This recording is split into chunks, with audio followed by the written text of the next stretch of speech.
Buenas tardes a todos los asistentes. Muchísimas gracias por decidir acompañarnos esta tarde de presentación del libro, que siempre es un placer ver que hay público y que hay gente que quiere estar en estas actividades que yo al menos considero tan importantes. Muchísimas gracias, repito, y antes de empezar voy simplemente a nombrar a los componentes de esta mesa. Ahora a lo largo de la tarde vamos a tener la oportunidad de conocer a cada uno de ellos. ¿Se oye bien, verdad? Sí. Y bueno, el autor del libro que presentamos hoy, que ahora vamos a hablar de él, está aquí a mi izquierda, es Antonio Aguilera Nieves. Muchísimas gracias, Antonio. Ahora diré expresamente por qué. Para mí realmente es un honor que un autor nos elija, que elija nuestro espacio para presentar su libro, así que muchísimas gracias.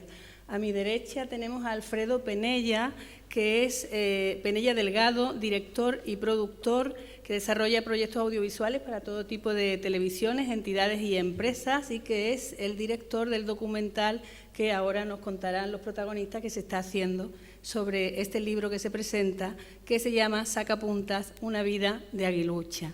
Y allí tenemos a Carmen Valladolid, que va a hacer hoy de maestra de ceremonia presentando al autor. Ella es quien nos va a hablar de Antonio Aguilera.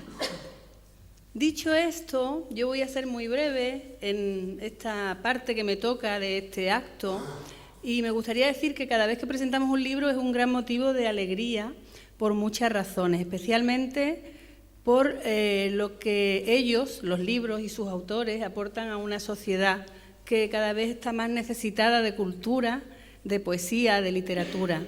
Otra razón importante es que sus autores, como he dicho antes, elijan nuestro espacio para hacerlo, porque eso es señal de que sienten calor, sienten apoyo y también es señal de que estamos como ayuntamiento al servicio de la cultura, que para nosotros es importantísimo. Sacapuntas, una vida de aguilucha, el libro que se presenta hoy aúna conceptos muy necesarios y muy de actualidad también en la sociedad de hoy. Defensa de la naturaleza, medio ambiente, ecología, defensa también del entorno rural.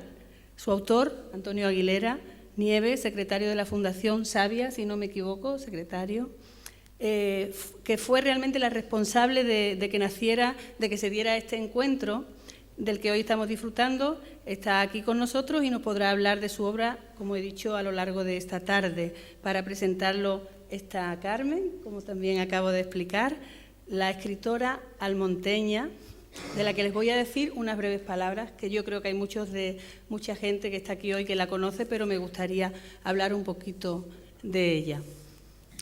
Carmen Valladolid Benítez, natural de Almonte, Huelva, ha vivido en Cáceres y actualmente reside en Sevilla.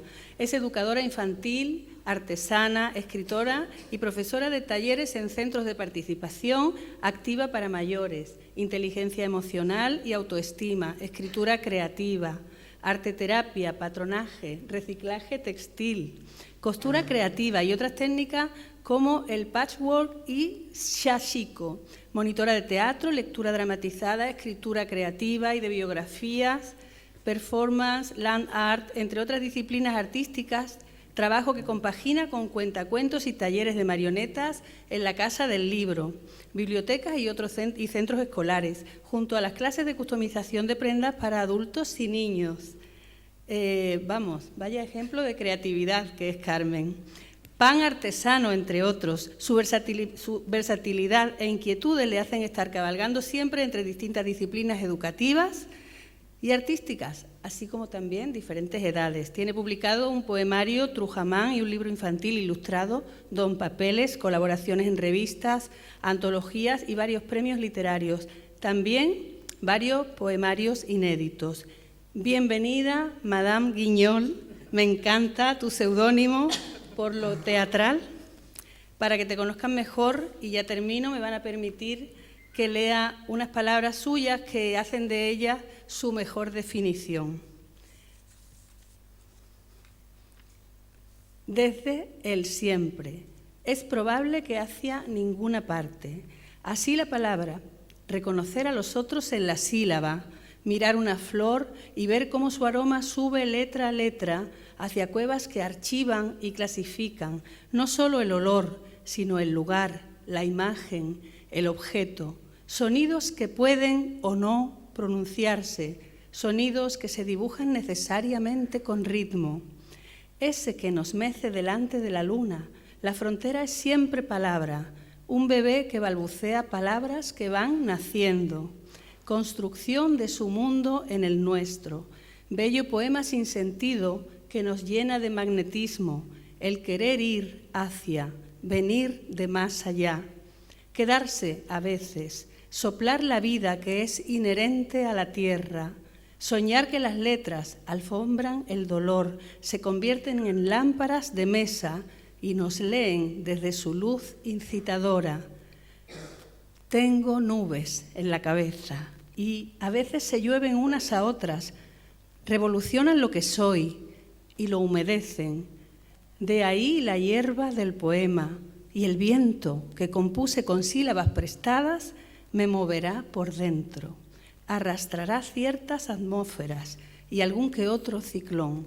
Sin hacer nada volverá el líquido al papel que soy. Se escribirán solas las historias que fueron semillas. Mirar cómo la mixtura de la forma se apodera del espacio y creer y crecer. Gracias, Carmen. Un aplauso para ella. La palabra es tuya. Yo me voy a poner de pie.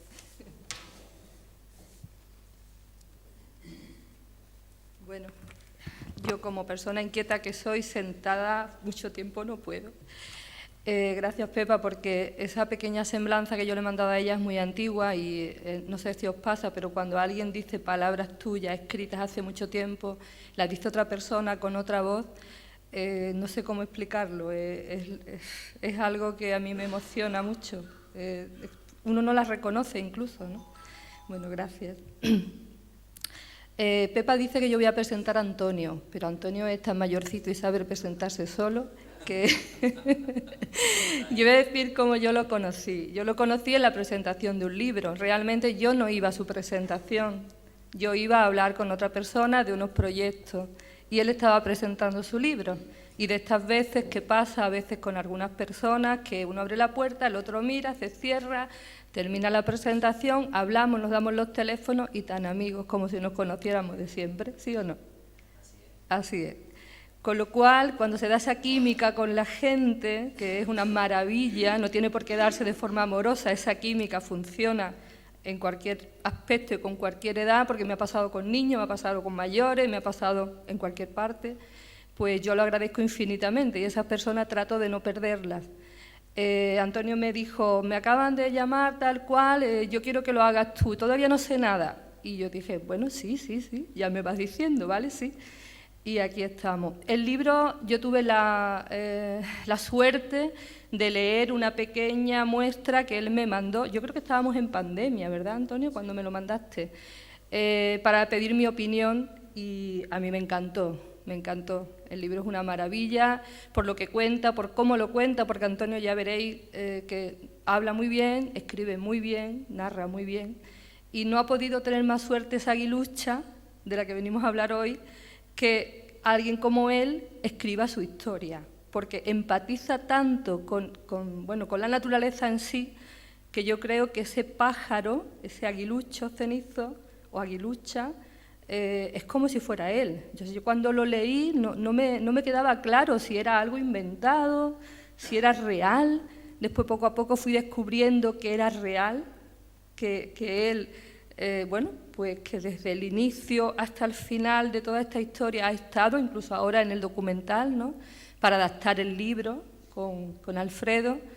Y bueno, del proyecto en sí os va a hablar Antonio, de todo eso que lo conoce mucho mejor, de la fundación a la que él representa, de toda esa parte técnica donde yo me pierdo. Ahí están él y Alfredo para que os den todos los datos que necesitéis, podéis hacer preguntas luego también. Pero yo quería presentar lo que es el libro, explicar un poquito la sensación que yo tuve cuando leí esa parte, pero cuando me lo leí completo, ¿vale? Y ya sabéis que yo me voy por la parte poética, entonces me vas a permitir que esta sea mi presentación del libro. Vale. A ver. Volar. Esa palabra, ese concepto, ese deseo. Observar desde el cielo lo pequeño y lo grande. Quitar importancia al peso de cada angustia.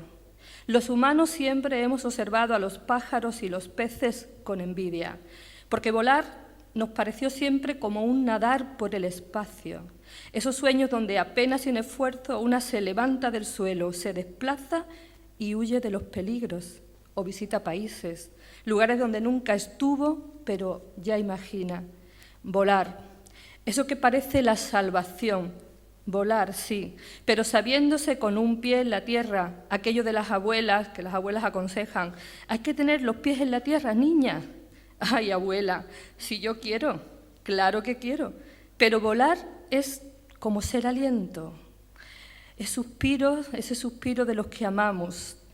Quiero ser un gorrión, decían los pequeños, y yo un águila, comentaban los mayores, porque los niños y los no tan niños nos quedamos a veces con un mundo reducido a pocas categorías, gorriones o águilas, olvidando que en el cielo, en la tierra, en los mares, el mundo es enorme y rico. Ningún niño dijo aquel día, yo quiero ser un aguilucho cenizo. Quizá porque un águila es más grande, quizá porque un gorrión da más ternura, no sé qué opinan. Me dijo Antonio en una ocasión que la mayoría de las personas ajenas a este mundo de la conservación, de los humedales, de las especies que lo habitan y los compromisos con nuestro entorno, ni siquiera sabían de la existencia de esta especie, el aguilucho cenizo. Y por eso, y por tanto, su libro, Sacapuntas, y todo lo que rodea, ya sean personas, asociaciones, instituciones o fundaciones, como es el caso, o actos como el de hoy, van enfocados a nombrar lo que aparentemente no existe, para hacerlo presente en las otras aceras, las de los soñadores de vuelos varios, las de quienes saben que sin todas esas especies a las que no ponemos nombre, la vida se empobrece. Los vuelos serían más aburridos, muchísimo más peligrosos. Volar, esa palabra, ese concepto, ese deseo, observar desde el cielo, y ojalá lo que vemos sea cada día más nutritivo para todos. Con esto presento el libro. Gracias.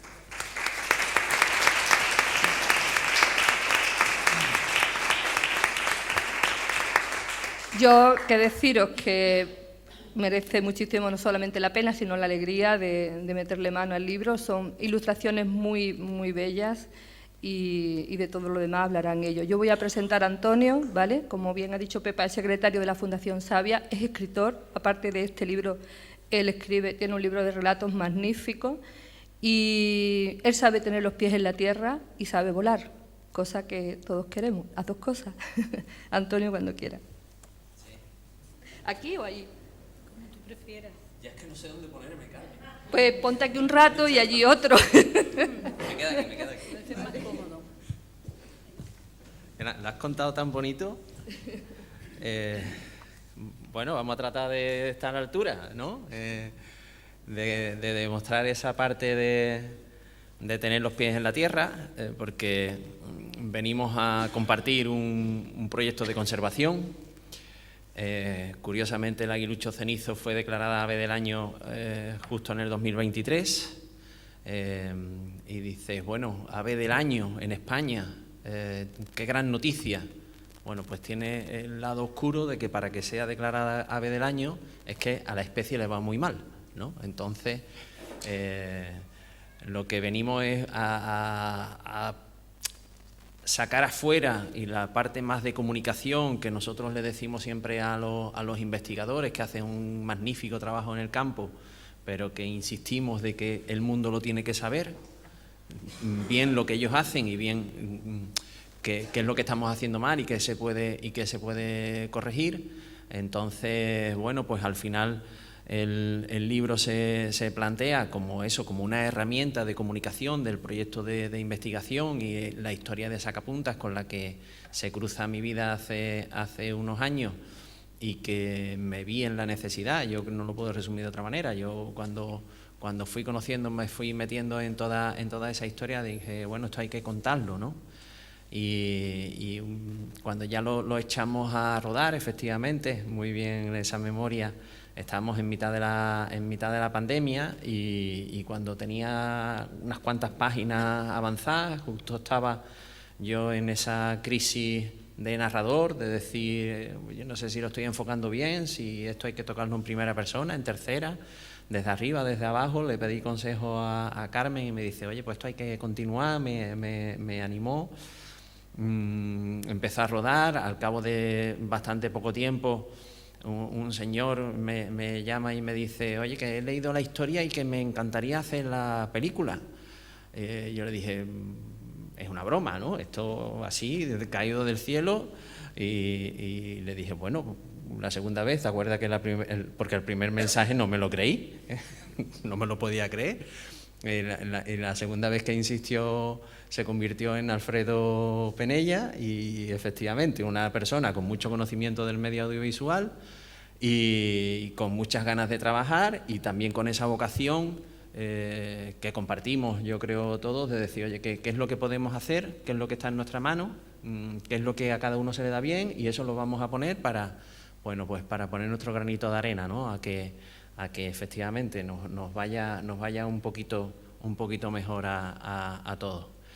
Pero antes de contaros la historia, yo lo que quiero es agradecer el que estemos hoy aquí en Almonte, con todas las facilidades que me he encontrado desde el principio, porque cuando Pepa conoció la historia se ha volcado, es encantadora, tiene la responsabilidad pública actualmente, pero además es artista, tiene esa sensibilidad y eso para mí pues tiene doble valor, ¿no? Porque tú dices, oye, pues merece la pena que traigamos a Almonte esta historia y muy bien, como ya habéis apuntado, pues a mí también por diversos motivos y diversas causas estoy vinculado a esta tierra. En los últimos meses, por razones que todos sabéis, está la cosa muy calentita en el termómetro, en el ámbito político,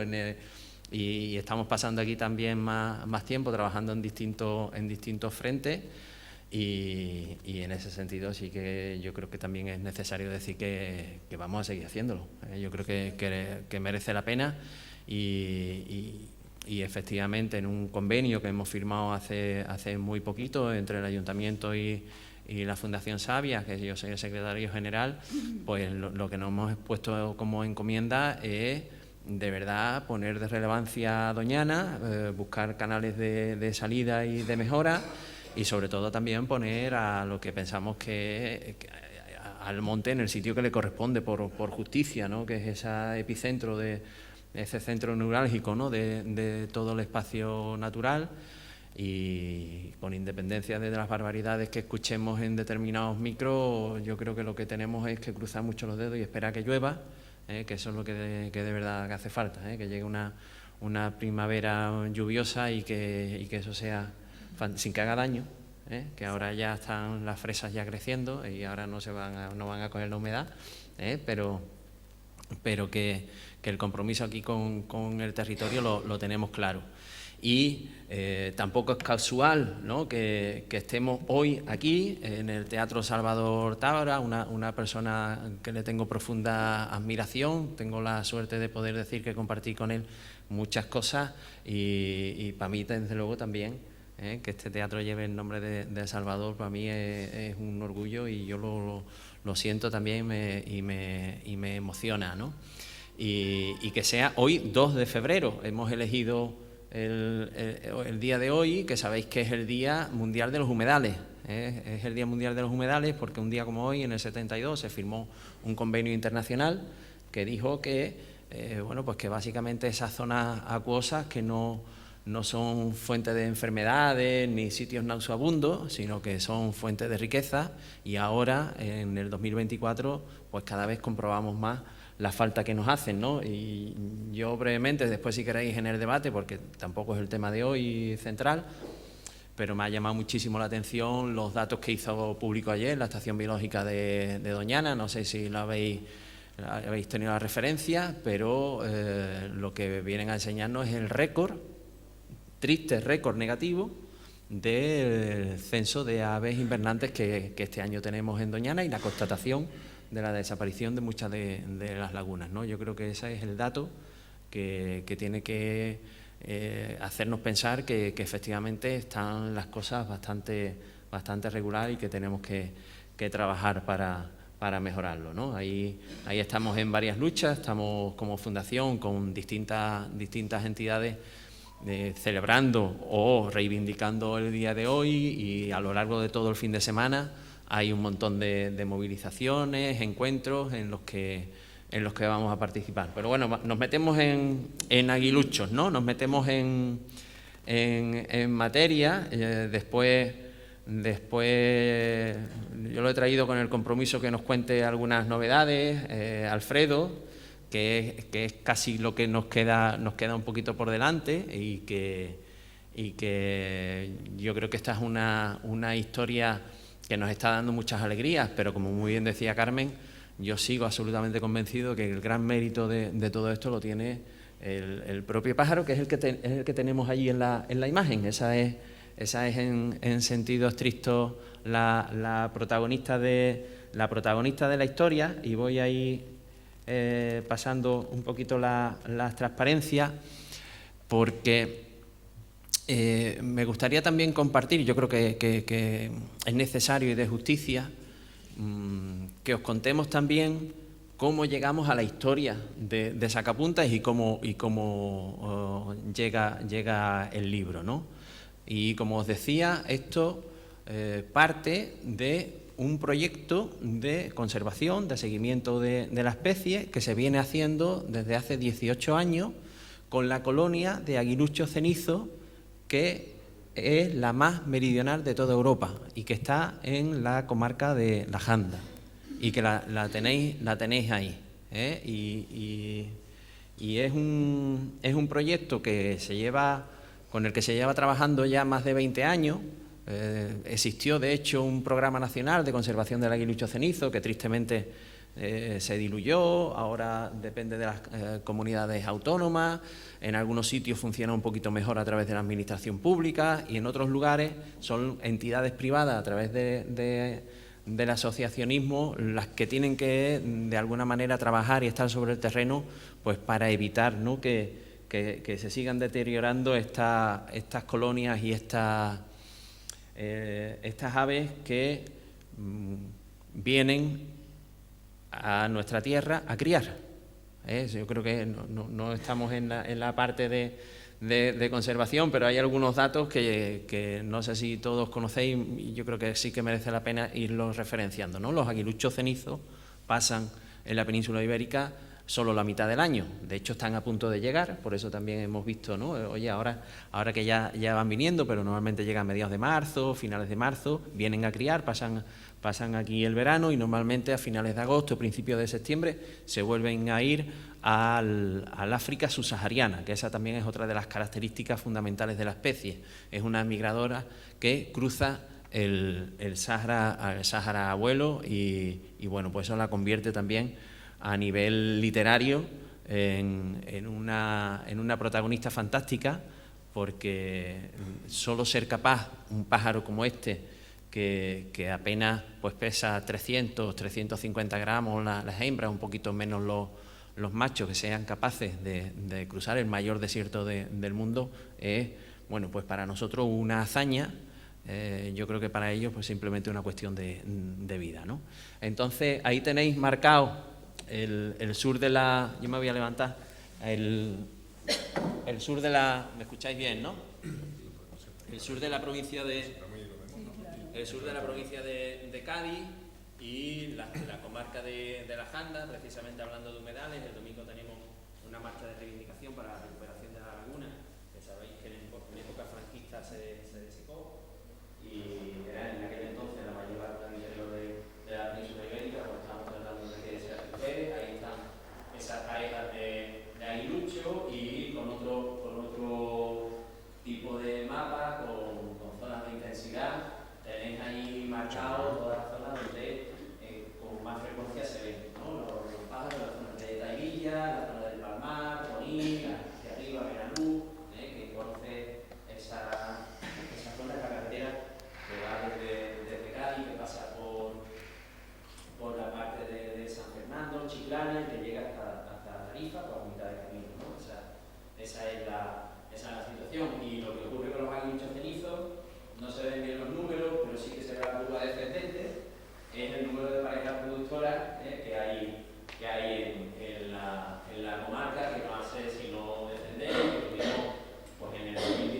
soy muy obediente. ¿Se escuchará mejor? Perdón. Bueno, pues tenéis ahí la importancia del aguilucho para los ecosistemas y lo que tenemos aquí es pues la necesidad de que colaboren muchísimas entidades, como decía antes, en estos proyectos de conservación, tanto por autorizaciones, por financiación. Lo que buscamos es siempre los aliados, ¿no? de que ayuden, de que colaboren con el proyecto. De forma muy, muy breve, yo creo que también merece la pena reseñar las causas, ¿no? del deterioro y del problema que tiene el aguilucho cenizo, y es que es de las poquísimas especies de rapaces que cría en el suelo. Cría, de hecho, en los campos de cereal, normalmente en el trigo, en la alfalfa, en la cebada, y lo que está ocurriendo es que los tipos de manejos de la agricultura están cambiando. Y están cambiando de una forma absolutamente acelerada. En muy pocos años hemos cambiado la manera en que cultivamos.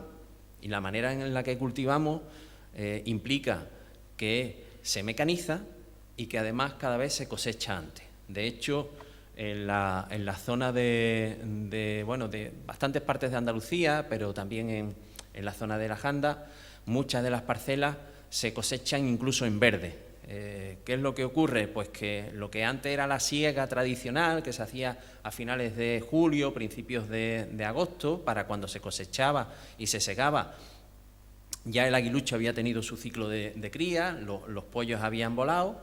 Bueno, pues ahora nos estamos encontrando con que esas cosechas se están haciendo cada vez más temprano, en mayo, en abril, e incluso en el año 2020-21 y el año pasado también en algunas partes se dio el caso de que algunas parcelas se cosecharon a principios de abril. Se cosechan además en verde para utilizar el pasto en verde para el ganado. ¿Y qué es lo que ocurre? Pues que si entran las máquinas cosechadoras en esa época, a los pollos no les ha dado tiempo a volar. Y las máquinas pues se lo llevan por delante. Y eso pues claro, está dando lugar a un fracaso en la reproducción de la especie brutal, y es de ahí donde entidades como el grupo Tumbaway, que es ese pajarito que está ahí, yo creo que en Almonte, si no me equivoco mal, se le llama tumbabarco. No sé, Luis, si tienes algún... Sí, ¿no? Es tumbabarco aquí. Es un pajarito muy pequeñito, pero como se coloca en el asta de los bueyes o en la proa de los barcos hundidos, el dicho popular dice que el peso del pájaro vence al toro y vence al barco, ¿no? Bueno, pues esta es una entidad, una asociación muy pequeñita de voluntariado, de anillamiento, fundamentalmente se trabaja con aves. Ahí tenéis algunas imágenes de los trabajos que se hacen. Tumbaway trabaja fundamentalmente con el aguilucho cenizo, pero también con el cernícalo primilla, con los buitres leonados, y es trabajo de conservación, donde la parte social a nosotros nos parece fundamental, ¿no? Esa parte de implicación, de conciencia, de educación ambiental. Tratamos de que los niños participen en el máximo número de actividades, y es donde pues estamos desde hace, como os decía antes, ya 18 años trabajando con los aguiluchos en la comarca de la Janda. Aguilucho cenizo, también para el que no tenga la referencia, ahí a la izquierda, en la foto de la izquierda aparece un macho, coge ese nombre castellano de ese plumaje de color ceniza, y es muy bonito. A mí es una de las aves que me gusta mucho porque tiene una variabilidad de plumaje muy, muy amplia, ¿no? Y es un espectáculo verla, porque prácticamente es que casi no hay dos iguales, pero cuando te encuentras un macho así, que ceniza como tal, pues tú dices, bueno, y además con el iris amarillo brillante, es un ave que visualmente impacta. Y esto es lo que os decía antes, ¿no? Esta esta imagen tradicional. Este, por ejemplo, es un cuadro de Nicolás Ruiz de la Corte, que es un pintor también de Algeciras. Como os decía antes, que aquí cada uno ponemos de nuestra mano lo que sabemos hacer, y Nicolás pues hizo este cuadro, y lo que recaudó también por el cuadro también lo donó al proyecto, ¿no? Pues esta imagen de la agricultura tradicional, que probablemente muchos de nosotros todavía la tengamos en la memoria, pues ha sido cambiada por esta. Ahora entran las máquinas y además de, digamos, de la agresividad, el impacto, la rapidez con la que van, pues cambia, insisto también, que es muy importante, los ciclos, y cada vez se hace antes. Y eso, pues a lo que hay que añadirle los problemas tradicionales, habituales de la predación que ha existido siempre. Entonces, bueno, pues nos encontramos con que el aguilucho cenizo está en un momento extraordinariamente delicado. Tan delicado que yo creo que va a ser declarada como especie en peligro en Andalucía. Según la información que tengo, los datos demuestran que las poblaciones han disminuido tanto que va a hacer falta meterla como especie en peligro de extinción ya en Andalucía. Y bueno, pues ahí tenéis algunas imágenes de cosas que hacemos. Utilizamos lógicamente la tecnología, el manejo de los drones es muy útil cuando te tienes que meter en el cereal, no tienes visibilidad, y la cámara en altura pues sí te permite, ¿no?, ese seguimiento. Controlamos también y vemos la importancia de otras especies que se llaman normalmente esteparias, y que es también muy simbólico, muy singular, y en mi opinión también muy importante, porque fijaros que la mayor parte de las declives de las poblaciones de mucha de nuestra biodiversidad va asociado a nuestros espacios agrarios. Los cambios en los manejos agrícolas, la intensividad, el uso de pesticidas, la mecanización, está haciendo que el declive más importante que estamos teniendo en la península ibérica es de especies asociadas precisamente al manejo agrario, ¿no? Y se lo contamos a los niños, es una de las patas importantísimas, ¿no?, que trabajamos. Ahí está mi tocayo Antonio y Sita en uno de los colegios de la zona, en Taivilla en concreto, y pongo esta imagen también con un mensaje también muy claro y muy importante, y es que nos estamos dando cuenta que en los colegios a los niños se les cuenta muy poco de lo que pasa alrededor.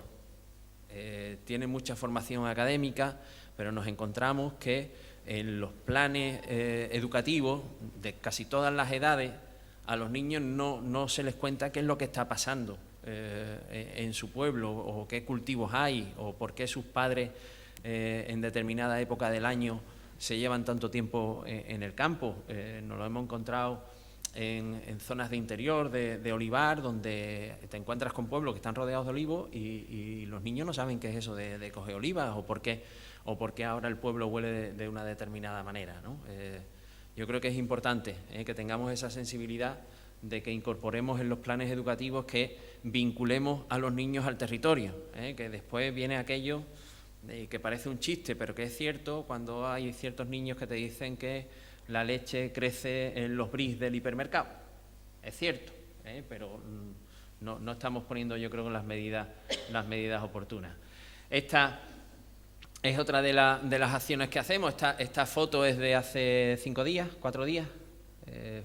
El sábado pasado que montamos unos nidales de cernícalo primilla en medio de las andas. También pongo esta imagen también un poco con la idea de que vemos cómo estamos, ¿no?, rompiendo todas las dinámicas, que incluso los animales se quedan sin espacio ni siquiera donde poner los nidos, ¿no? Están perdiendo todas las poblaciones, y eso lo hicimos en la finca de la Haba el sábado. Ahí tenéis. Fue casi imaginación, bueno, quedó bien. Nos metemos con los aguiluchos. y os cuento brevemente cuál es la dinámica y el proyecto.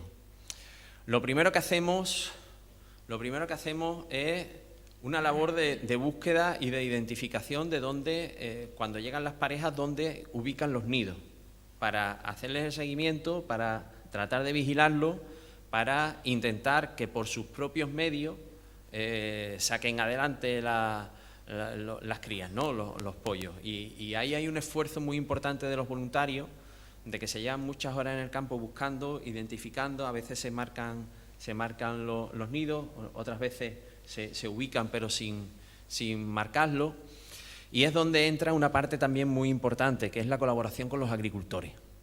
Y es donde también yo creo que esta idea también es para mí fundamental. Tenemos que evitar esa confrontación entre el movimiento ecologista o conservacionista con el tejido productivo, con los agricultores y con los ganaderos. Porque, bueno, lo estamos viendo ahora mismo también, ¿no?, en las televisiones, cómo los agricultores lo están pasando muy mal. Yo creo que les sobran los motivos para echarse a la calle. Y claro, ellos también, a la hora de producir, buscan nada más y nada menos que su medio de vida. Y es verdad que, bueno, pues ahora mismo el sistema no les está dando las condiciones adecuadas para que ellos puedan vivir dignamente. Y claro, y encima que lo están pasando muy mal, les llegan los ecologistas y les dicen, no, y además esto no lo puedes hacer, y ahora esto, otra traba, ¿no? Pues es como la gota que colma el vaso. Buscar el equilibrio entre la producción y la conservación es, en mi opinión, lo que está trabajando Europa a través del Pacto Verde Europeo, y es la defensa de la producción y de la agricultura familiar, y es el manejo con técnicas sostenibles, lo que ahora mismo está recogido en la Unión Europea con el reglamento de ecológico, ¿no? Yo creo que tenemos que trabajar porque esa gente que está apegada a la tierra y que tiene en la agricultura y en la ganadería su medio de vida pueda hacerlo dignamente, y que eso no suponga que sea necesario llevárselo todo por delante, ¿no? Entonces, ¿cómo materializamos nosotros eso? ¿Cómo lo llevamos a la práctica con la conservación del aguilucho? Pues básicamente llegando a acuerdos y dándole compensaciones a los agricultores que colaboran con el proyecto. O sea, cuando hay una parcela en la que hay un nido de aguilucho y lo tenemos identificado, hablamos con el propietario o con el aparcero y les decimos, vamos a hacer un aforo de cuánto vale esa parcela, o se hace una dimensión o un trozo de la parcela, se valora y se le da una compensación para que no coseche esa parte de la parcela. Está funcionando en muchos casos. También hay que decir que nos encontramos con gente que todavía esto no lo entiende, y que eso de que haya gente en su finca con prismáticos y vigilando no le gusta. Entonces, también nos encontramos con casos en los que cuando se detecta un nido, misteriosamente, al día siguiente, a los 2 días, cuando vuelve a ir el voluntario, ha desaparecido todo. Yo no quiero defenderlo ni quiero criminalizarlo. Lo que tenemos es que lograr que el agricultor no vea la conservación como una amenaza, porque no lo es. Tiene que ser un entente cordial. Yo creo que ojalá los agricultores sea este el mayor problema que tienen, ¿no? Yo creo que tienen problemas más graves, sobre todo con la cadena de valor alimentaria, como para pensar en esto. Pero bueno, nos está funcionando en la mayoría de los casos. A veces tenemos que trabajar también con los cosecheros, con el cereal.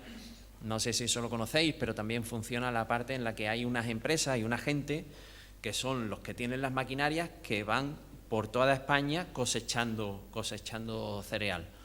Y esa gente van a rendimiento y lo que no les interesa es tener la máquina parada, ni nadie que les incordie, ni que les rompan el ritmo de trabajo. Ahí nos encontramos también con gente muy amable y que colabora y que se da cuenta que por 2 minutos no pasa nada, y también otra gente que pasa olímpicamente de nosotros. Yo creo que hay que seguir trabajando, ¿no?, en esa pedagogía. Entonces, lo que hacemos, os decía, localizamos los nidos, tratamos de de que los nidos salgan adelante por sus propios medios, en el ciclo natural, eso sería lo ideal. Y cuando eso no puede ser posible, es cuando tenemos que pasar a una fase B, por llamarlo de alguna manera, que es de rescate de los pollos, y a veces nos estamos encontrando con que a veces hay que coger incluso los huevos antes de que hayan eclosionado los pollos. Entonces ahí lo que hacemos es rescatar los pollitos o los huevos y los llevamos a los centros de recuperación de especies amenazadas de la Junta de Andalucía, o bien también colabora con nosotros el Zoo Botánico de Jerez, donde los veterinarios, en los días primeros de esos pollitos, que son más delicados y que lógicamente tienen que tener unas condiciones controladas y unas manos especialistas, son las que lo sacan adelante en esos primeros días, hasta que los pollos pues tienen un par de semanas, 3, ya van emplumando, ya van comiendo por sí solos, y entramos en la última parte, que es una técnica que se llama el hacking, que es una especie de cría en semilibertad, donde se construyen unos cajones que se ponen en medio del campo y se trasladan allí los pollos para que sigan, digamos, creciendo hasta que están en condiciones de volar y se liberan, ¿no? Aquí es muy importante dónde se ubican esos cajones, porque el aguilucho cenizo, igual que otras muchas especies, vuelve a criar a los sitios donde nacieron. Y esto es muy importante porque, claro, cuando desaparece una colonia nos lo hemos encontrado de golondrinas o de aviones comunes que ahora están llegando, pero este tipo de especies, cuando desaparecen de un lugar, después siempre ha quedado muchas veces la duda de decir, oye, ¿por qué no vuelven, no? Si ya de repente hay otra vez buenas condiciones. Bueno, porque no hay individuos que tengan la querencia, la cuestión de volver a aquellos lugares. Por eso es muy importante mantener y consolidar las poblaciones mientras todavía hay individuos viables de la zona.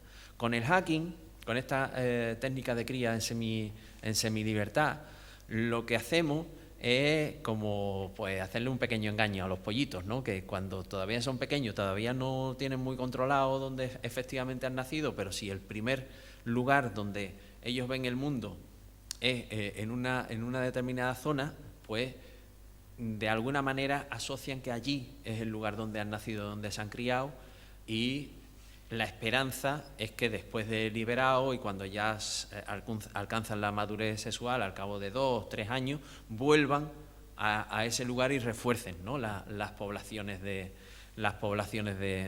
ese lugar. Nos está funcionando, ¿eh? Yo creo que ya llevamos unos años de rodaje y ahora es cuando vamos viendo que esa técnica funciona. Bueno, aquí tenéis algunas imágenes de la parte más dura del proyecto, que son a veces pues esas reuniones con políticos o esas reuniones que tienen que ser en las tascas, en las cantinas, ¿no? Con los agricultores para, bueno, pues hacerles ver que efectivamente no somos enemigos, que somos aliados, ¿no? Y ahí está Manuel Morales abajo a la izquierda, paciente, pues escuchando las explicaciones. Y aquí llegando a los acuerdos, que los firmamos, también tratamos lógicamente de pagarles por adelantado, que esa es otra de las cuestiones que muchas veces te encuentras, ¿no? No llegar con promesas, con futuribles, sino decir, oye, pues esto en qué se traduce, ¿no? Y es ahí donde tenemos que trabajar la parte de la financiación, el marcaje, las alambradas. Son trampas mortales que son invisibles y bueno, hay montones de colisiones. Y aquí tenéis ya, pues por ejemplo, un caso de cómo se ha segado esa parcela y se ha quedado ese rodal allí en medio, donde justo en el centro, en medio, pues hay un nido de aguilucho y se ha respetado esa zona. La experiencia nos dice que no es la más adecuada porque, claro, eso allí en medio del campo llama mucho la atención de los meloncillos, de los zorros y de gente que se pasea por el campo y dice, ¿y esto por qué lo habrán dejado aquí de pie, no? Y los curiosos van muchísimo a esos focos. Aquí tenéis esos cajones, esa técnica de hacking o de crianza campestre, donde metemos a los pollitos en esos cajones. Se ponen unos dispositivos para que ellos no tengan contacto con las personas. De hecho, la foto de arriba de la derecha los vemos a través de una mirilla de la puerta, como cuando llega alguien a casa y antes de abrir miramos, pues le colocamos una mirilla para ver que están bien sin que ellos nos vean. Los voluntarios van a darles de comer antes de que amanezca, para tampoco interferir en su vida cotidiana, y ya cuando ya pueden volar, los tenemos que seguir alimentando, aunque vuelen y ya tengan bastante movilidad durante unos días, a veces durante una semana. Los pollos siguen volviendo a comer al lugar como si estuvieran en libertad, y los padres pues le siguieran dejando comida, ¿no? Aquí tenéis algunos de los datos de las aves que hemos liberado a través del hacking, que empezamos en 2016, 17 aves, en el 17 9, 17 en 2019. Bueno, en el 2018 no se pudo hacer, fue un año un poco anómalo y no pudimos hacer el hacking. Y en el 2023 os llamará la atención que hay 27 aves, y tú dices, bueno, qué éxito, ¿no? ¿Cuántos pájaros hemos conseguido criar y liberar? Pues también tiene una doble cara, porque hubiésemos tenido tantos pollitos en la técnica de hacking, lo que implicaba es que no podías salir adelante en el campo. Si os acordáis de la primavera del año pasado, fue lluviosa al principio, pero después el mes de abril y el mes de mayo fueron terribles. Y de hecho hubo una primera ola de calor a finales de mayo, que se superaron los 40 grados. Eso en el campo fue terrible, y tuvimos que pues prácticamente socorrer a todos los pájaros que quedaban en el campo y llevarlos al zoo y criarlos en cautividad. Por lo menos teníamos el dispositivo y unos cuantos más salieron adelante. Entonces, bueno, la buena noticia es de que volaron unos cuantos más, y la triste noticia es que no lo pudieran haber hecho por sí solos en el campo, ¿no? Y aquí tenemos algunas de esas historias de éxito. Les colocamos esas anillas de lectura a distancia, que son como unas matrículas que no se repiten, ¿no?, en dos pájaros, y que por tanto se sabe qué individuo es. Se pueden leer después con los prismáticos, los telescopios, no necesitas volver a cogerlo. Y cuando los anillas de pollo y bueno, pues al cabo de 2, 3, 4 años vuelves a verlo, pues eres capaz, ¿no?, de explicar y de ubicar cómo efectivamente está teniendo éxito el proyecto, se están reforzando las poblaciones, ¿no?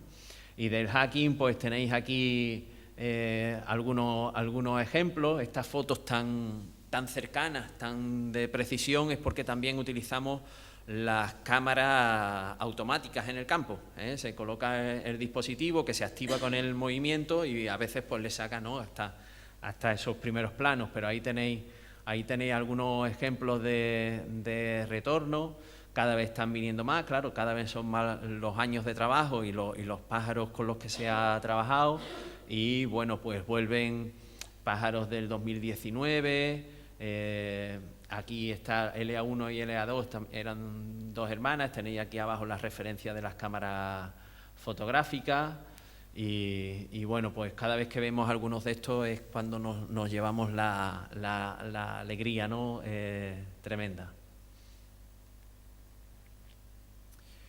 Y llegamos a la parte clave para enlazarla con el libro, y la cuestión es que además de las anillas hay otro dispositivo más complejo, también más caro, que es colocarle un transmisor GPS a cada uno a algunos pájaros. Eso es como una cajita de cerillas, es lo que llevan ahora los aguiluchos cenizos. Se le coloca con un arnés especial para que no le impida los movimientos, pueda seguir haciendo su vida normal. Lleva una placa solar para que le recargue la batería, y lo que permite ese emisor receptor de GPS es que enriquece mucho la información que se puede saber del ave, ¿no?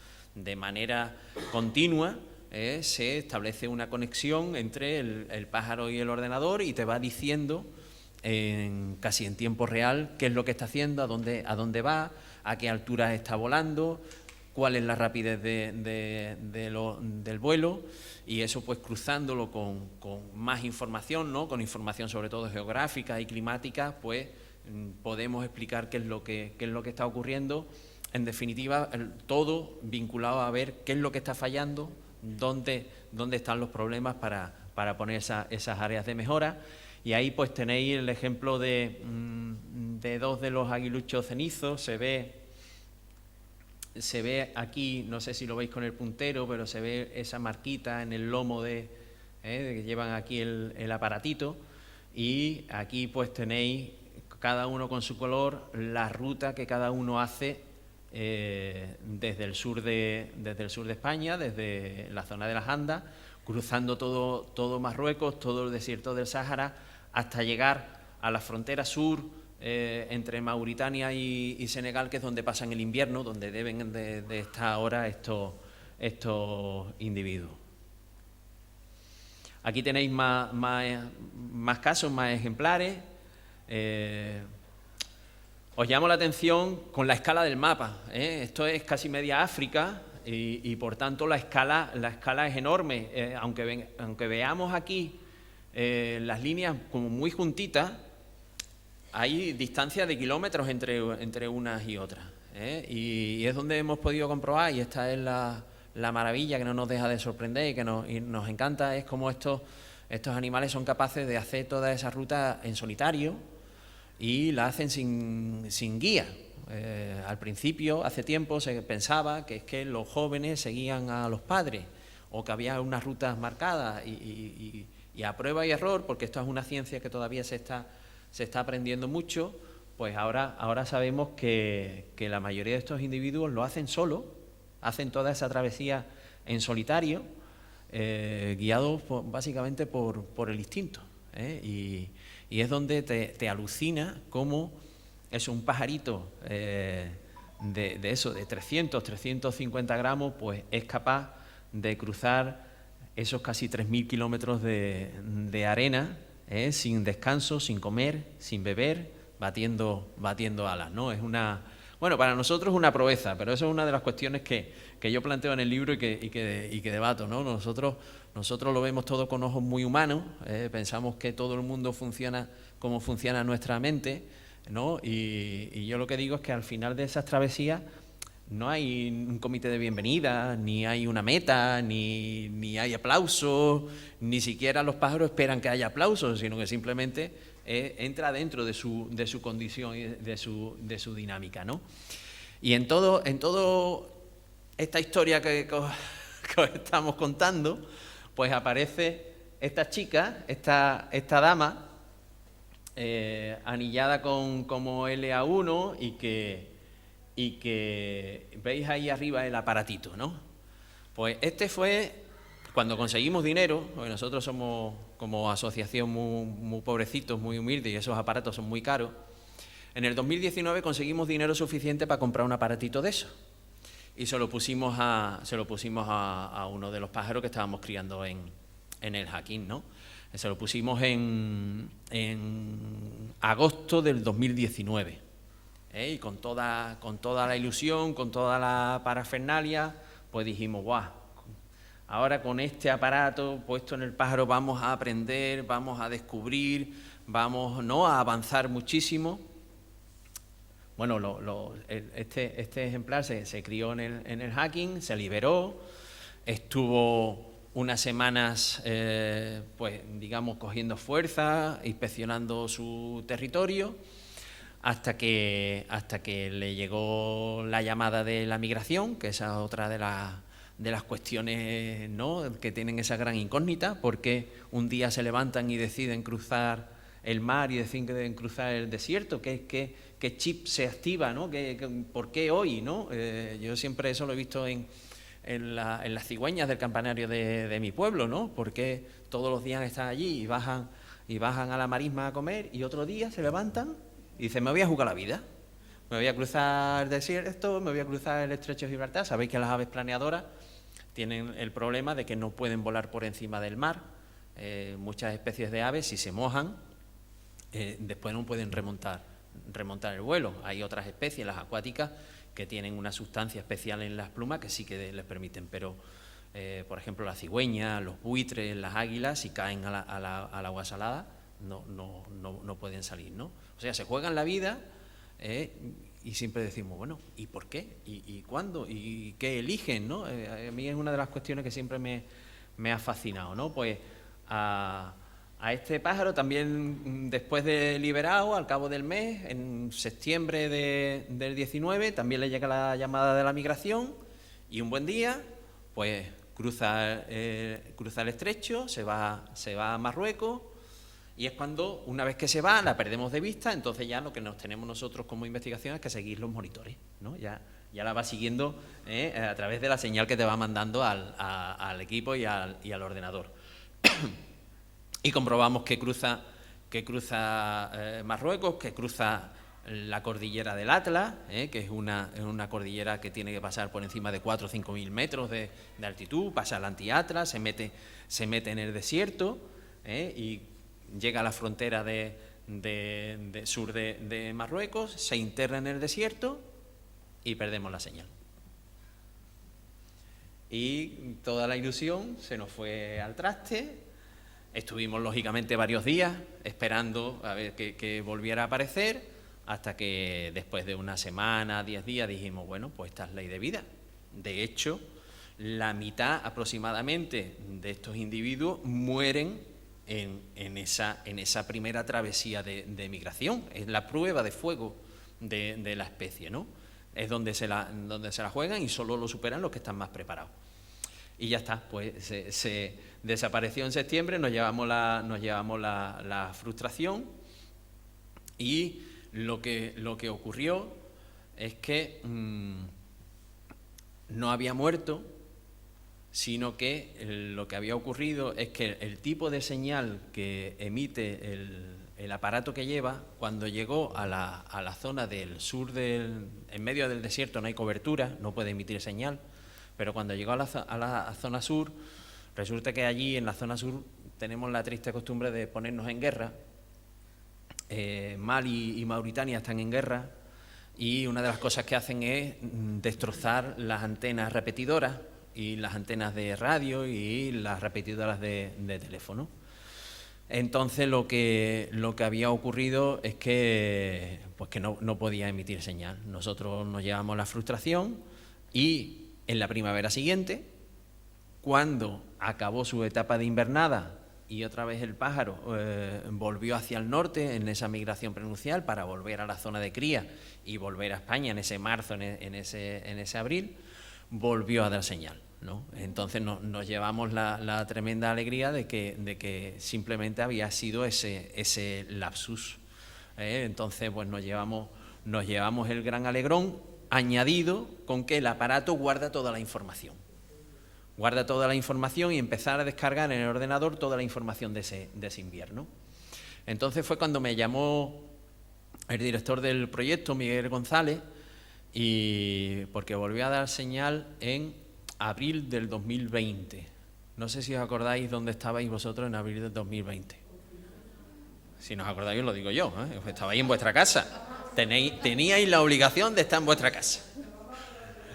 Entonces Miguel González me dice, oye Antonio, ya que estás en casa, estás aburrido, échanos una mano con esto, ¿no? Y en principio la idea era hacer un artículo de divulgación de un par de páginas, pero la cuestión es que fue aquello creciendo, se fue generando más información, ya íbamos siguiendo al pájaro cómo subía desde Mauritania a Marruecos, ya nos habíamos ilusionado con toda esa idea y dijimos, oye, pues en vez de 2 páginas, a lo mejor son 4 o 5, ¿no?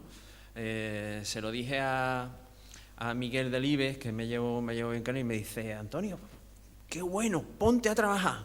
Digo, sí, yo me pongo a trabajar, Miguel, pero yo solo no, me hace falta un poquito de ayuda. Bueno, la cuestión es que yo creo que no sabría decir exactamente cuándo, cómo se le dio un giro a la historia, y llegó el momento en el que lo que iba a ser un documento técnico, por llamarlo de alguna manera, un documento de seguimiento del proyecto, un documento, un informe de investigación, le di el giro y lo ficcioné, ¿no? Asumí, yo creo que es un reto nuevo, distinto como narrador, y es donde me metí, en el sarao, que de alguna manera me metí con la historia de Sacapunta, porque la contamos en primera persona, que esa es, digamos, el giro que me hace pasar del ámbito de la conservación al ámbito literario, ¿no? Entonces, yo siempre ahí, siempre le doy vuelta a algo que os decía antes, de que siempre lo vemos todo con ojos muy humanos, ¿no? Y siempre desde nuestra perspectiva y nuestras dinámicas y nuestros razonamientos y nuestras prioridades, pero yo siempre me planteo, ¿no?, cuando anillamos los pájaros, y tenemos aquí a un anillador de prestigio, nosotros los estudiamos, los miramos, pero yo siempre digo, bueno, ¿y el pájaro qué piensa, no? Cuando lo tenemos aquí agarrado y lo ponemos boca arriba y le estiramos la pata y le estiramos el ala, el pájaro dirá, ¿me quieres dejar en paz de qué me estás haciendo y esto para qué es, ¿no? O cuando los pájaros van volando, ¿no?, y van por el medio del campo y de repente se encuentran una maraña de cables, o unas instalaciones como son las centrales, ¿cómo se llaman?, los puntos de condensación eléctricos, las centrales eléctricas, o se encuentra en un pueblo, ¿no?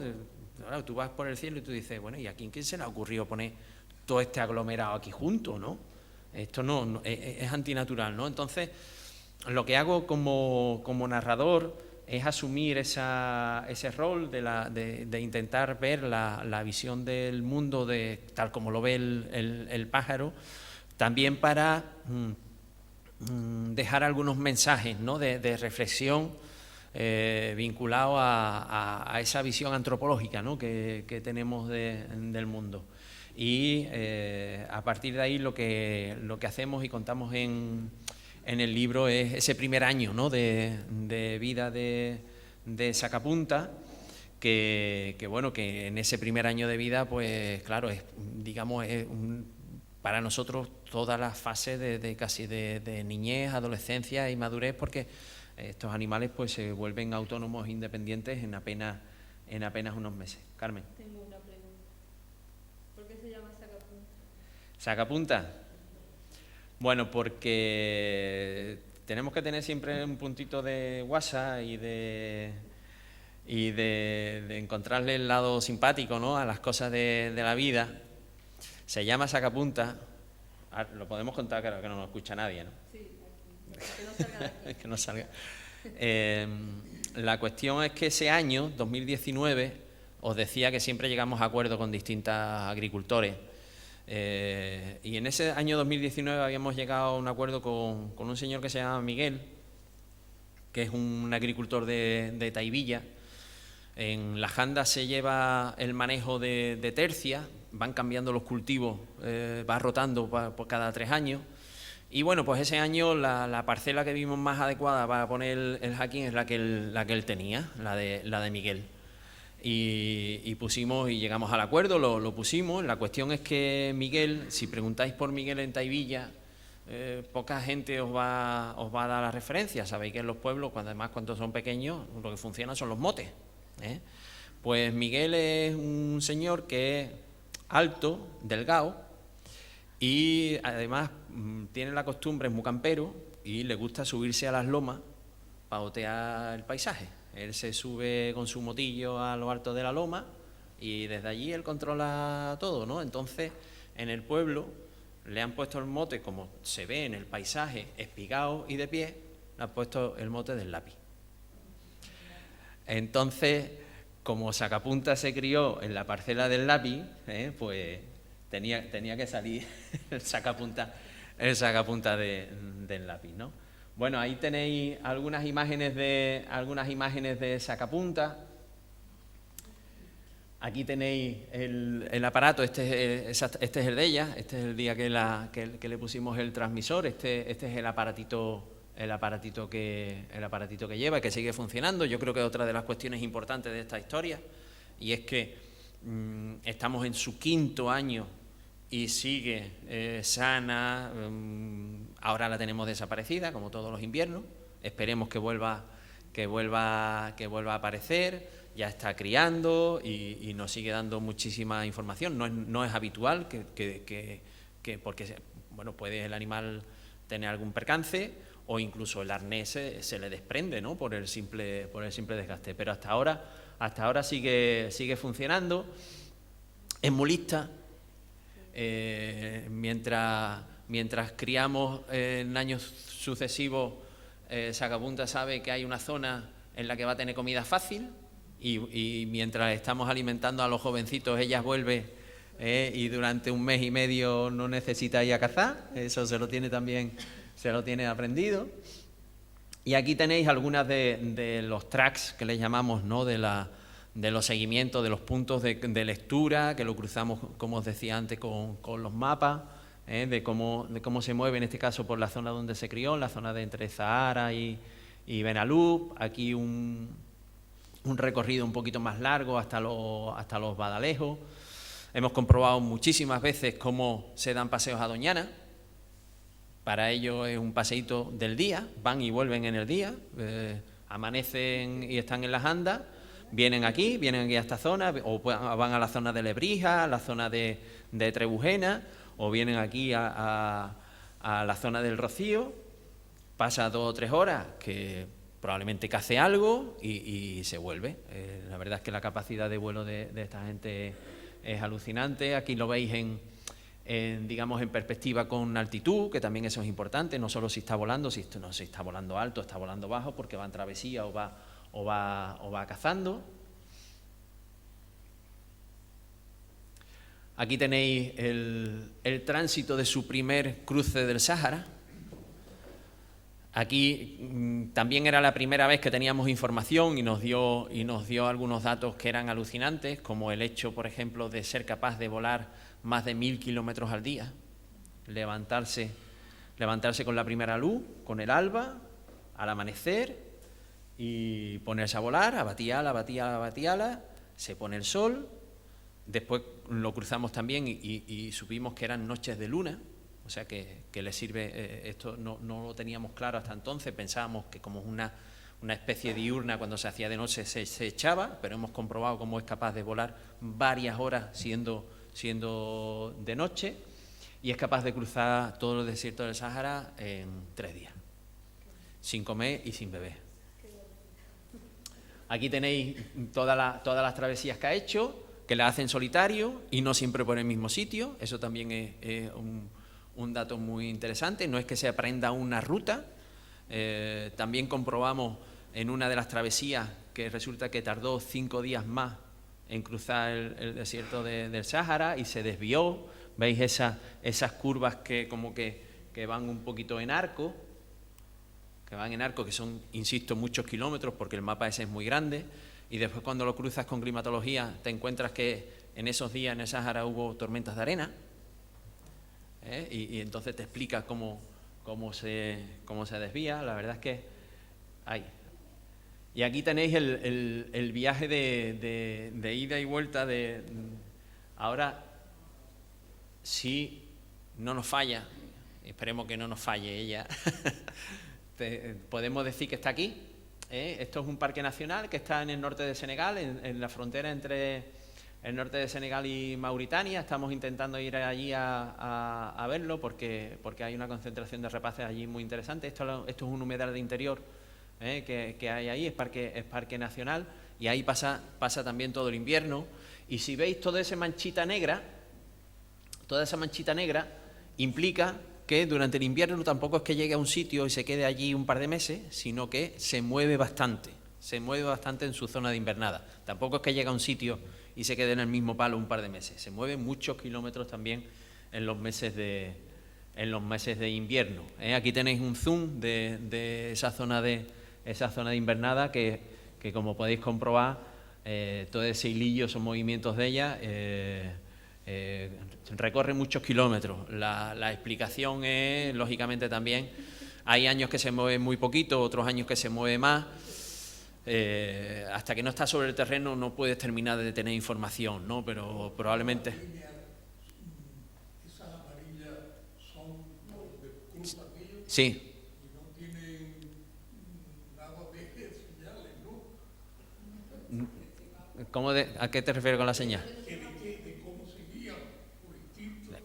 No, por instinto, por instinto. Ahí tenemos el mapa ortográfico para saber dónde están las montañas o dónde hay árboles, pero los motivos por los que se mueve más o menos, yo creo que hay que buscarlo por una cuestión de abundancia o no de alimentos. En la medida en que tienen más comida, es una cuestión de economicidad. Si estoy satisfecha, no necesito moverme, y si resulta que no tengo comida, pues tengo que campear y tengo que moverme, o comida o agua, ¿no? O amenazas, que esas también son molestias. Si hay otros depredadores que los persiguen, pues también tienen que cambiarse, ¿no? de sitio. Bueno, yo voy a ir acabando.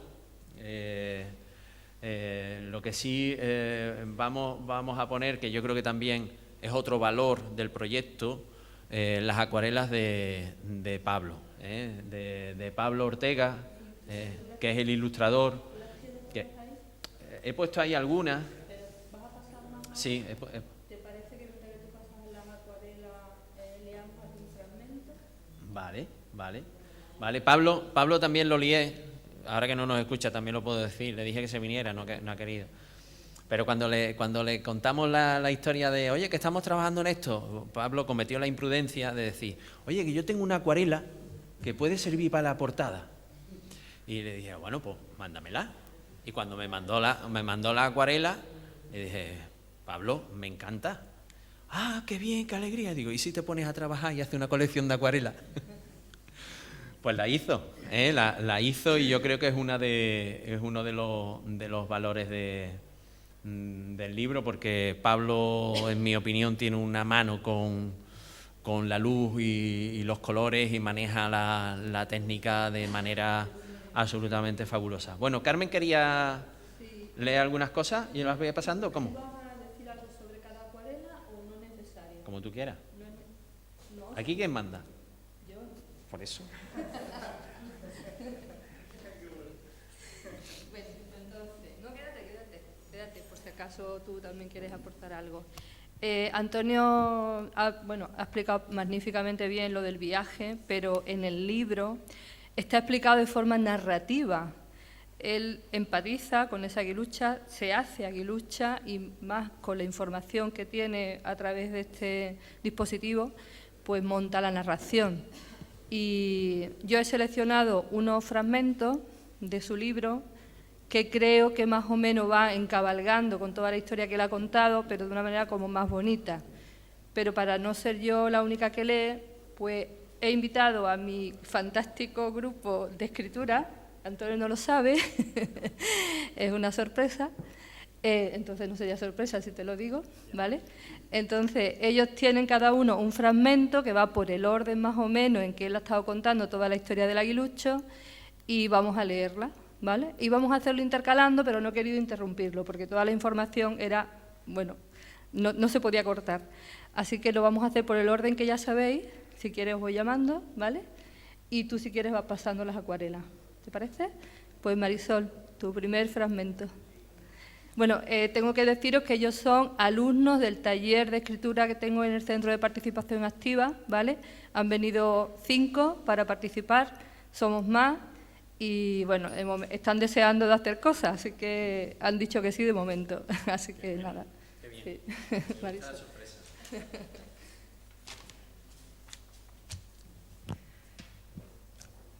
Somos una especie muy singular, de las pocas rapaces que por estas latitudes crían en el suelo en espacios abiertos. Somos un controlador natural de las plagas de tupillos, ratones de campo, langostas. Nuestra presencia es señal de salud de territorio, una referencia, un bioindicador, una bandera de biodiversidad. Somos como esos bellos amores que duelen cuando sientes su ausencia. El monocultivo, los cazadores furtivos y desalmados, el uso de agroquímicos y las recolecciones tempranas son nuestro mayor enemigo. Estos humanos han cambiado los ciclos y los usos del suelo tan rápido que no estamos pudiendo adaptarnos. Siegan 2 meses antes que hace apenas 30 años. Las extensiones de un cultivo son inabarcables. Creen que todo se reduce a la productividad, pero no se están dando cuenta que están matando el suelo y todo lo que salva de él o vive de él. De seguir así, acabarán con nosotros, con el resto de las especies y con ellos mismos. Necios. Allí estaba yo, víctima de toda esa demoníaca espiral, metida en una máquina un rato después de haber estado bajo el plumón de mi madre, sin noche ni días, sin el cariño de ese pico que me daba vueltas cada pocas horas, metida en ese cajón caliente en el que la luz era átona y monótona. Perdí la noción del tiempo. Un aplauso.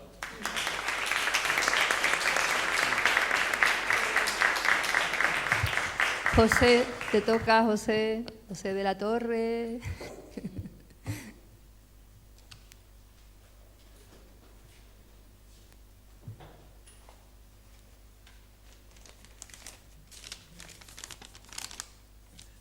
Buenas tardes, me llamo José. Ya ella nos ha dicho que somos del grupo del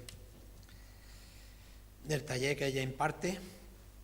Llegamos a la orilla de otra zona de inmenso lago y entonces, sorpresa, desde esa posición podía verse la otra orilla. Iba a resultar que el enorme lago no era tan grande y que hay más terreno al otro lado y debe ser una tierra con abundante comida, porque ya son muchos miles de pájaros los que han ido volando hasta allí y no regresa, así que tiene que haber para todos. Volví a mi palo, pero quedó el rum rum en mi cabeza, inexplicable, sin duda. En mi tierra tengo todo lo que necesito. Cierto que algunas presas empieza a escasear, pero aparecen otras. Me adapto, algo más corto los días, algo más de frío, pero son nimiedades. El sentido común, la sensatez dejaba poco resquicio, pero algo en mi sistema nervioso se abría paso y parecía antinatura tratar de frenarlo. Un instinto básico, un sordo grito que provenía del sur, pero no sabía lo que quería de mí, que no entendía su lenguaje, pero que se apoderaba de mis entrañas con una fuerza como no había conocido hasta entonces.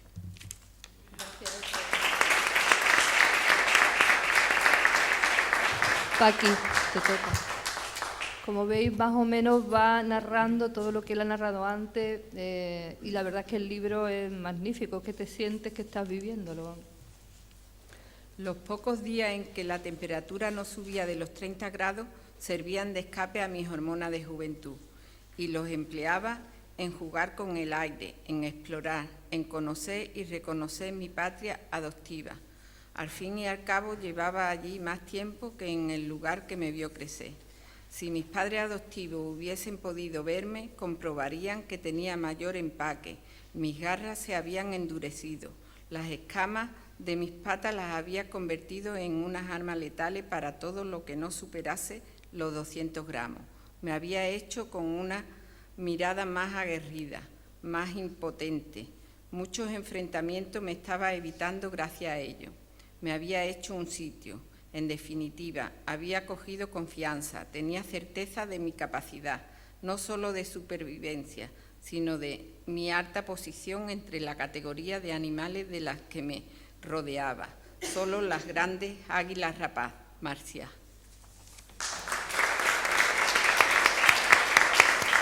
Dora.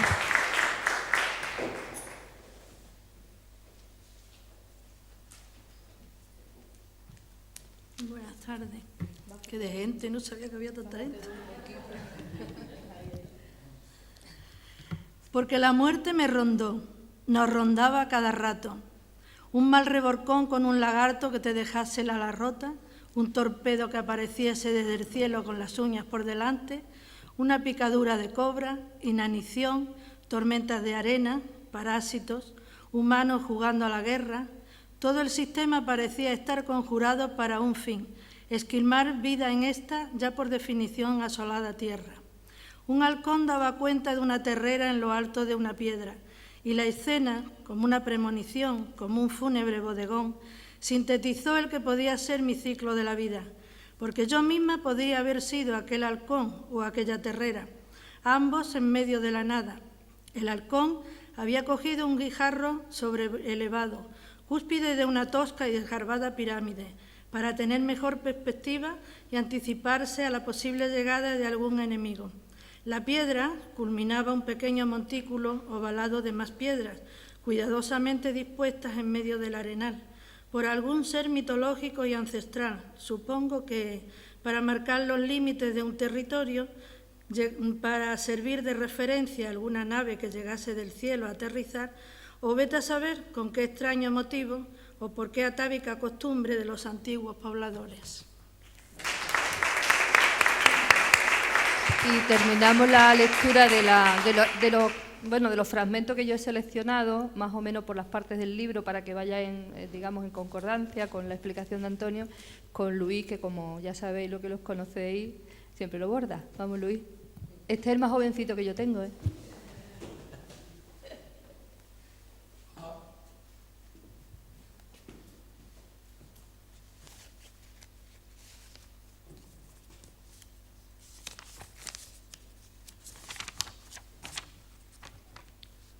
Llegué a mi sitio, exactamente al lugar donde el año anterior estaba el cajón de madera, hoy desaparecido, y me posé en la misma tierra que había tocado por primera vez.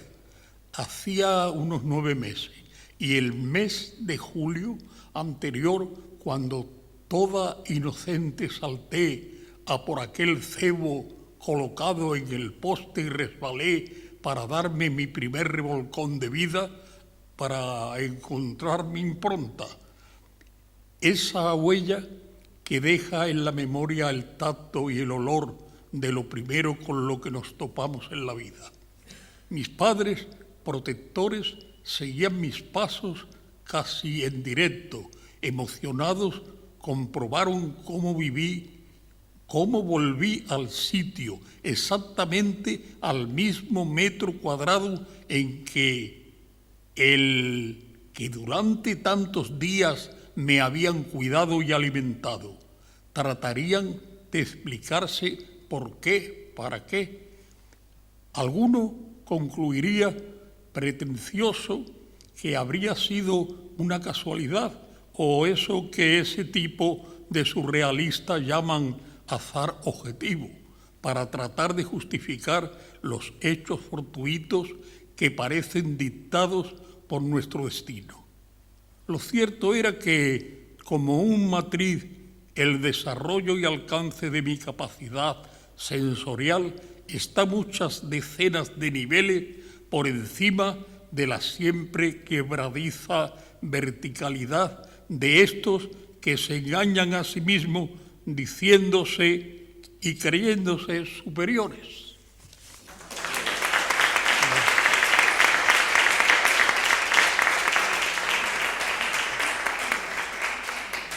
Muchísimas gracias. Qué bien y qué emocionante. Habéis cogido varios fragmentos que daría para muchas cosas, pero me voy a quedar con esta última parte de Luis, porque efectivamente, y fue absolutamente sorprendente, cómo pudimos comprobar cuando volvió. Ya os decía que ya cuando volvió a aparecer ya la seguíamos, ¿no? Ya la íbamos viendo, y claro, el día que iba a cruzar el estrecho desde Tánger hacia el norte, algunos tuvimos el impulso de irnos a la orilla, ¿no? a verla. Pero lo singular, lo fantástico, que es ese fragmento que narra, es cómo efectivamente cruzó el estrecho, a mí me gusta llamarlo el estrecho de Tarifa, desde Tánger hacia el norte, entró por el valle de la Luz al atardecer. Parecía casi una cuestión como muy romántica, porque cruzó el estrecho mientras se ponía el sol, y entró se llama el Valle de la Luz. El Almonte celebra este fin de semana la fiesta de la Luz, pues entró por el Valle de la Luz y siguió volando, se le hizo de noche y pasó por lo que se llama la Sierra de en Medio y llegó a la zona de Taivilla y dio como 2 vueltas no sé, entiendo que un poco de orientación. El paisaje había cambiado, claro, ya cada año en esos sitios se rotura el terreno, se siembran otras cosas y el paisaje cambia un poco. Bueno, pero la cuestión es que dio esas vueltas y no se posó digamos, en el suelo de la península ibérica hasta que encontró exactamente el mismo metro cuadrado donde había estado el cajón el año anterior. Imaginaros cómo nos quedamos, ¿no? Es decir, oye, podía haber sido un trozo más allí, porque además no había ninguna señal, no había ninguna marca, nada, ¿no? Pero siguió, trianguló y se posó con ese GPS mágico que tienen los pájaros, ¿no? Se posó exactamente ya de noche en el mismo metro cuadrado, ¿no? Imaginaros la... Claro, porque el cajón, he puesto un par de imágenes muy rápidas, pero el cajón está sobrelevado. Está sobrelevado básicamente por proteger de parásitos, de depredadores. Entonces, cuando se le abre el cajón, los pollitos son muy torpes, se resbalan, tal, y lo normal es que el primer resbalón, como los cachorrillos y todas esas cosas, se cae de boca, se cae de boca. Entonces, ahí ya, después de un año, ya volvía experta, que también lo habéis dicho, cómo perfecciona sus técnicas de caza, ¿no? En invierno ya vuelve, ya fuerte, ágil, pero ahí fue donde se pegó el primer, en mi pueblo dicen el primer hocicazo, no sé, aquí también, ¿no? Pues eso es. Bueno, yo voy acabando, bueno, voy a hacer... vuelvo con Pablo, que he ido pasando las acuarelas. Insisto que me parecen fantásticas. Yo lo he animado a que haga una exposición, pero es que Pablo es muy humilde y muy discreto, él no le gusta, pero insisto que tiene una mano él. Como os dije, le pedí que hiciera esa colección de acuarelas. Y me las envió al cabo de un tiempo, me envió, no me acuerdo exactamente, 18, 19, ¿no? Y me preguntaba, oye, ¿qué te parecen? Le digo, Pablo, estoy encantado. Bueno, las habéis visto, ¿no? Algunas, ¿no? Me parecen fantásticas. No, hombre, algunas estará mal, ¿no? Le digo, bueno, yo no soy artista, pero a mí me gustan, Pablo. Y me llamaba al día siguiente. ¿Las has visto otra vez? Habrá que corregir alguna, ¿no? Y me llamó, pues no sé, como 3 o 4 veces. Y yo me di cuenta que algo le tenía que decir, porque algo le tenía que decir para... Y entonces, en vez de ir atrás, quise ir adelante y le dije, Pablo, está muy bien, pero me falta una.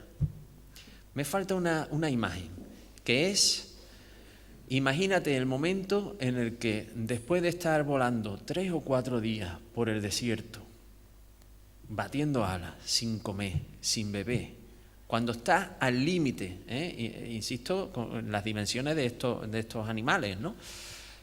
Cuando cruzas el desierto y llegas al primer wadi que se llama, ¿no? El primer oasis, el primer punto de agua, en el que esperas que haya agua. Si ese año no hay agua, te muere. El pájaro se muere, pasa muchas veces. Pero bueno, vamos a pensar en positivo. Vamos a pensar que hay agua. ¿Cómo tiene que ser ese primer trago de agua, cuando ese primer trago de agua es la diferencia entre la vida y la muerte, ¿no? Y le dije, oye, porque además yo había estado con Pablo en el río Dras, que es uno de los ríos del sur de Marruecos donde efectivamente se paran, ¿no? Antes o después de cruzar el desierto, es uno de los puntos, ¿no? donde se paran muchos pájaros en esa migración. Y yo había estado con él allí, ¿no? Entonces le dije, Pablo, vete al Dras, y imagínate que Sacapuntas llega ahí y vuelve a beber agua, que eso es lo que le da vida. Hizo esa acuarela, Ya con eso yo creo que ya se sintió satisfecho, y también tengo que agradecerle que después me la ha regalado, la tengo en casa, es muy bonita. Bueno, pues yo acabo, os me corresponde también animaros a que compréis el libro, porque además lo que se recauda es para el proyecto, pero tenemos un fin de fiesta de que esto continúa, que esto, bueno, además de que Sacapunta sigue volando.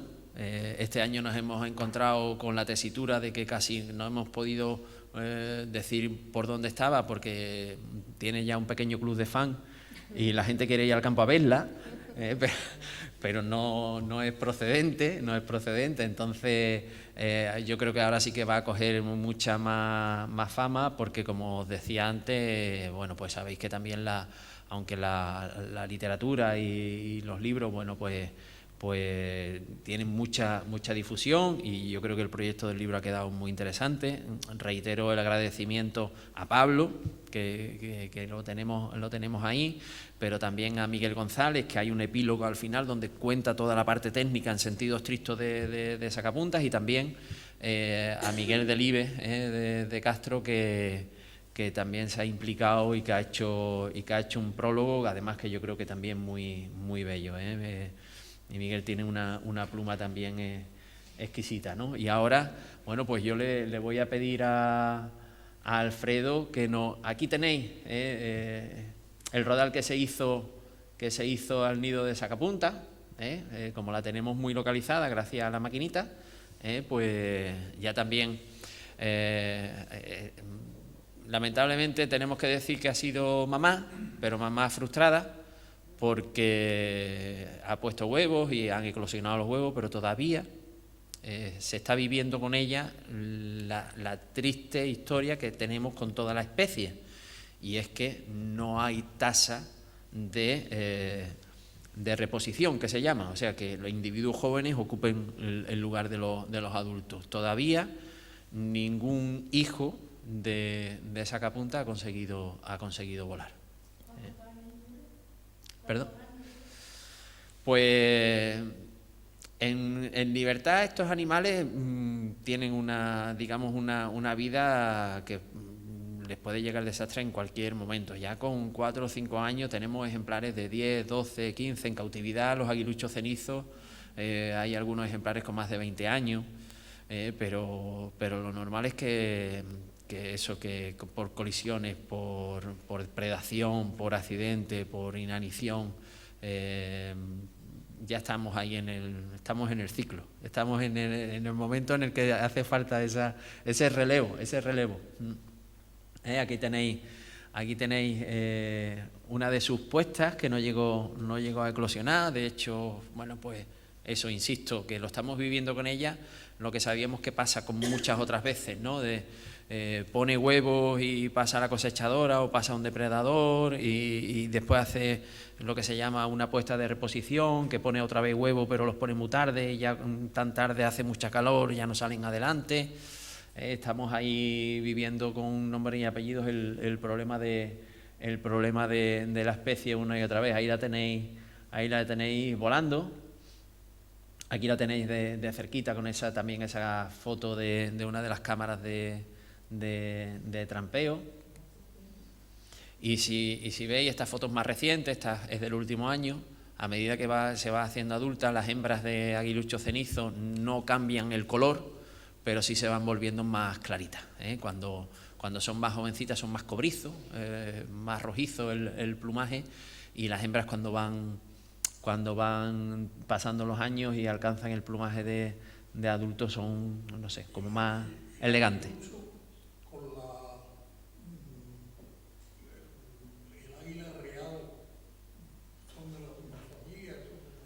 El águila real es mucho más grande y mucho más agresiva.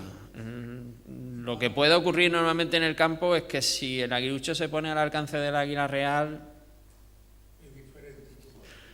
ahí hay pocos amigos. Ahí hay pocos amigos y comparativamente, de hecho, el nombre castellano de aguilucho o aguililla precisamente es por ese tamaño reducido. Es una de las águilas más pequeñas que hay. No, sí, un gran águila se la come. Bueno, claro, siempre ha habido muchos David que han vencido a Goliat. Y esquiva también. No.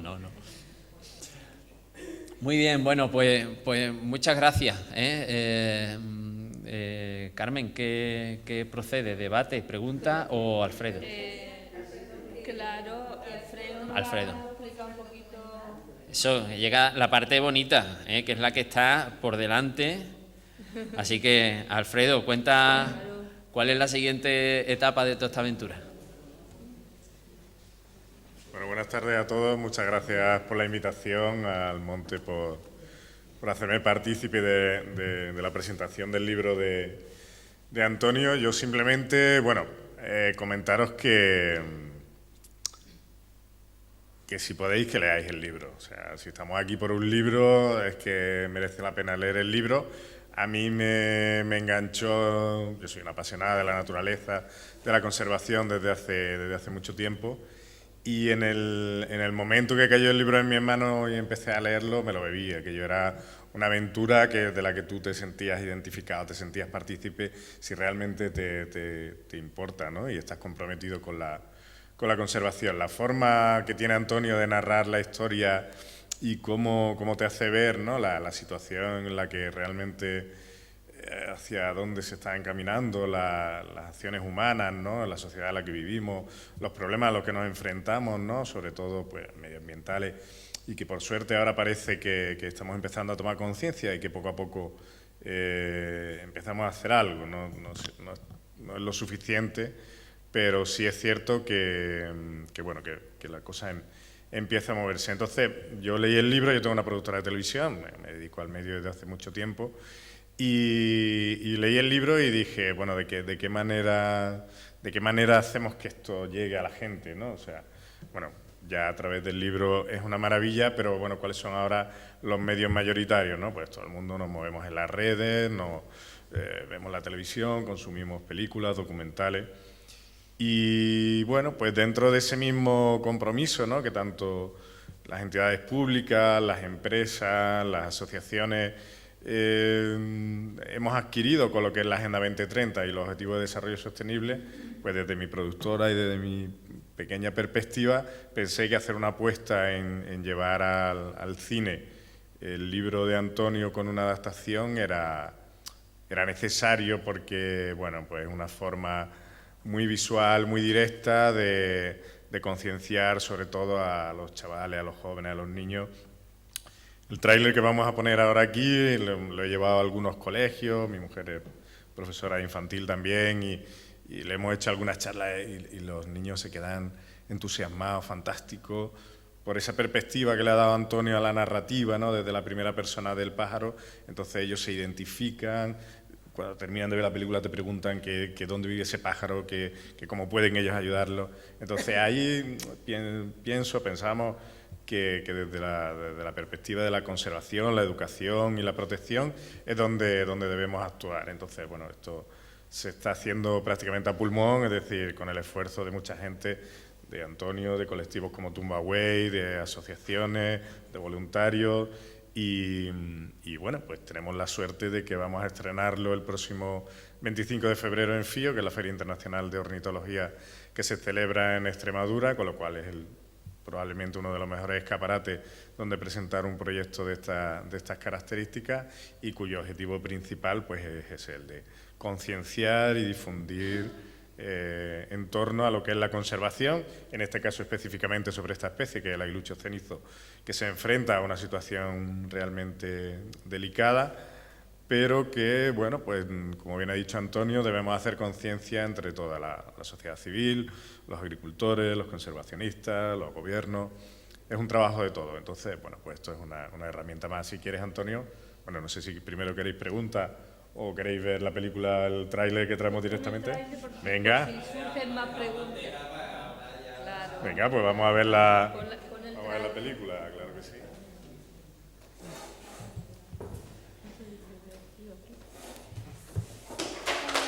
Los libros por el suelo, al moverme de aquí.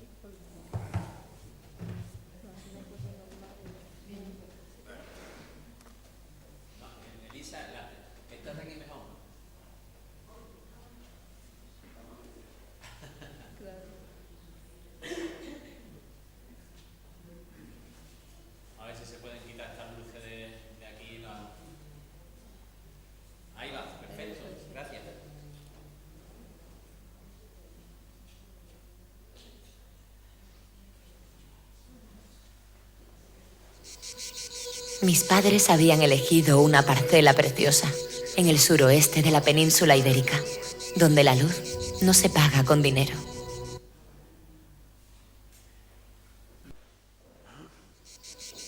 Mis padres habían elegido una parcela preciosa en el suroeste de la península ibérica, donde la luz no se paga con dinero. Mi madre descubrió aquella finca de cereal que el destino había tumbado hacia poniente. Allí, junto a mi padre, tratarían de sacar a la familia adelante. Pero no sería fácil. Esta es mi historia.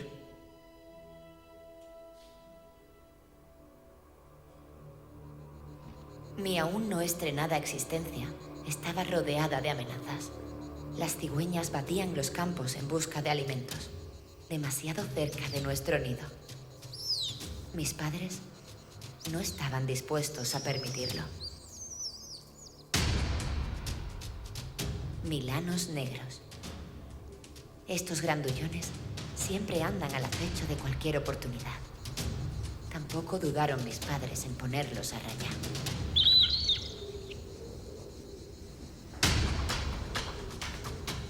Amenazas naturales a las que nos enfrentamos la mayoría de las aves esteparias que sobrevivimos por estos lares. Pero por desgracia, hay otra amenaza aún mayor y mucho peor.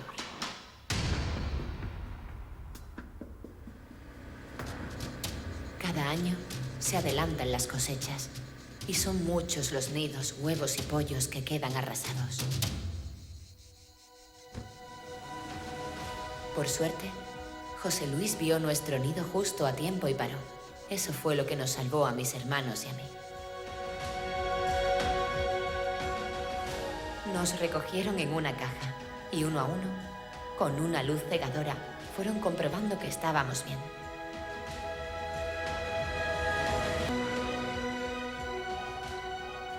Lo conseguimos. Nacimos los tres en el Centro de Recuperación de Especies Amenazadas, el CREA, donde nos cuidaron y nos hicieron crecer sanos en los primeros días de vida. Eso sí, nos hicieron todo tipo de perrerías. Patas abajo, patas arriba, ahora una anilla. El tiempo pasó rápido y un día nos llevaron a Tahivilla, Cádiz. Entró una mano en la caja. Me aprisionó. No me dejó opciones. Un fogonazo de luz me dejó aturdida. Mis nuevos padres adoptivos me inmovilizaron. Me tiraron de las alas. Yo apenas era un polluelo indefenso. Solo aquel chico parecía poder ayudarme. Miré la inmensidad ante nosotros. No había imaginado que el mundo fuese tan grande, ni tan fascinante.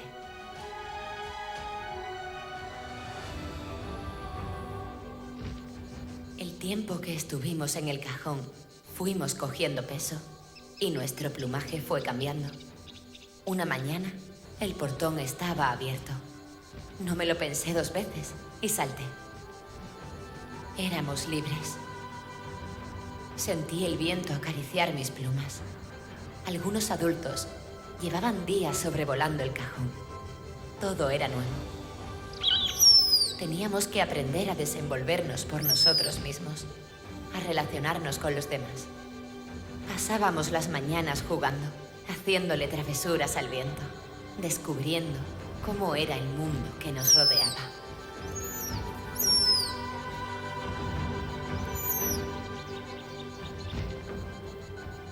También aprendimos a cazar, a buscar nuestra propia comida.